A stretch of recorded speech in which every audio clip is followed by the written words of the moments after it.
Hi everybody, Brian Russell here with Red Shoe Rant. I'm going to talk about two quick things today. First is ND filters. It's a beautiful day out here today, bright, sunny, perfect blue sky, ideal conditions, 73 degrees here in Connecticut.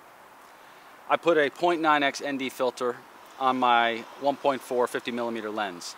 That's basically allowing me to shoot at this low f-stop really fast, and all of it should look blurry to you guys back at home. Anyway, strongly recommend them. Really inexpensive, really easy to get. You can get them for any size lens, really small, easy to keep with you, and allows you to keep that film look that everybody's looking for. Second thing we're going to talk about is digital dolly pans. A lot of ways to do dolly pans. You could put tracks on the ground. You could put cine sliders on top of your tripod.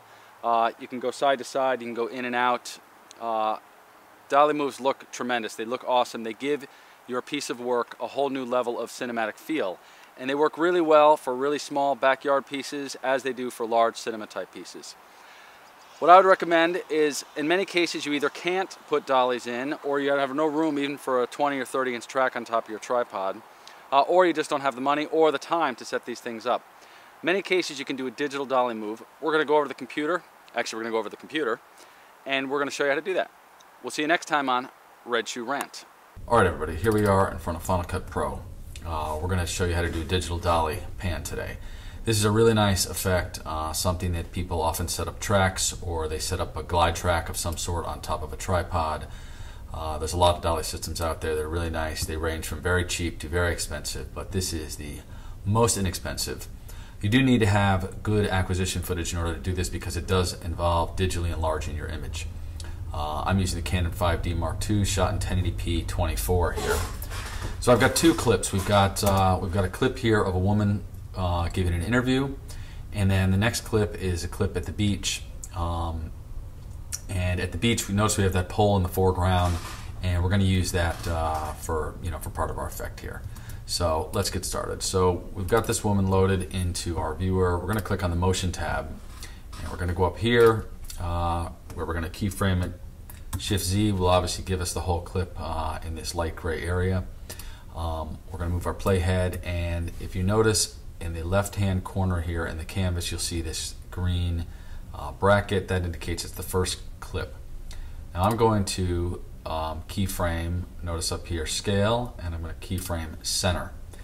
I'm probably only going to adjust the scale once for this particular clip, so I probably don't really need to keyframe it. It's going to be the same for the whole clip. Remember the rule of thirds. We want her eyes in the upper third of the screen. You don't want to be putting her down here. That's kind of an odd look. It just doesn't really look right. Notice we've got all this space over on the left hand side. If we were to put, we could actually move her over here. Let's well, it doesn't much matter. I'm gonna keep her. Let's make her just a little bit bigger, and we're going to really fill up the screen with her, and we're going to keep her just on the right hand side of the screen there. And what we're going to do now, we have her keyframed for both scale and center point there. Now let's go to the end of the clip, and we're going to just go right to the end. Whoops, too far. Okay, see this bracket here means we're at the last frame of the clip. We're going to scale it again in case we wanted to change that, which we're not going to here. We're going to hit center again. And now what we're going to do is just slide her, now that we've keyframed it, we're going to just manually slide her over to the edge. And what this is going to give us now is our digital dolly shot.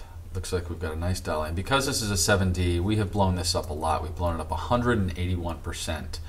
The 7D will tolerate this, excuse me, not the 7D, the 5D, or the 7D for that matter, but the 5D will tolerate this sort of enlargement, especially if you're showing it on a regular television. I actually review all of my work on a 60-inch LCD rear projection high definition television, and to be honest, it looks great. Nobody has ever said to me, wow, that looks grainy, or it doesn't look right. It holds up really, really well. That's one of the great things about using these large sensor format cameras. Even the 7D I would consider to be a large format camera. The 7D sensor is an APS-C size sensor, essentially the same size as a 35mm frame of film.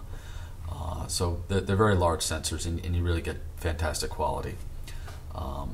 So this is just a really nice digital dolly effect that you get on her, and it adds a nice look. Now the next clip we're going to look at here is this clip of the beach, and we have this this pole in the foreground. Notice again we're on the first frame of the clip. We're going to keyframe size and center, scale and center, and what we're going to do here is we're going to enlarge this, and we are going to put this, let's enlarge it a little bit more. I'm sort of exaggerating this for the sake of effect, but we're going to put this really kind of right in the middle of the screen.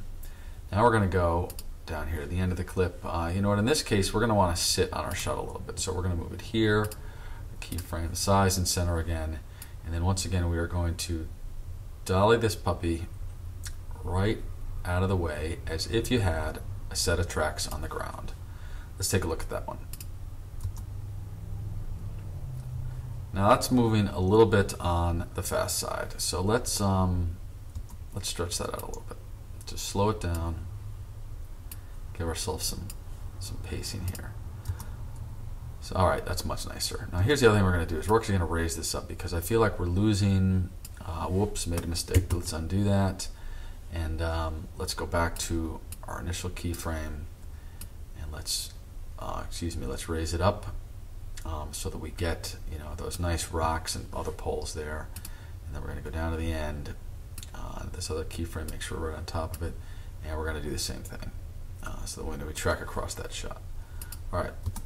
Now, all right. See, that's a lot slower. We've got these nice rocks and poles. We've got this person walking. We've got the horizon in the background. Notice the horizon is a little bit off axis. Now let's throw a little music on that, and let's see what it looks like.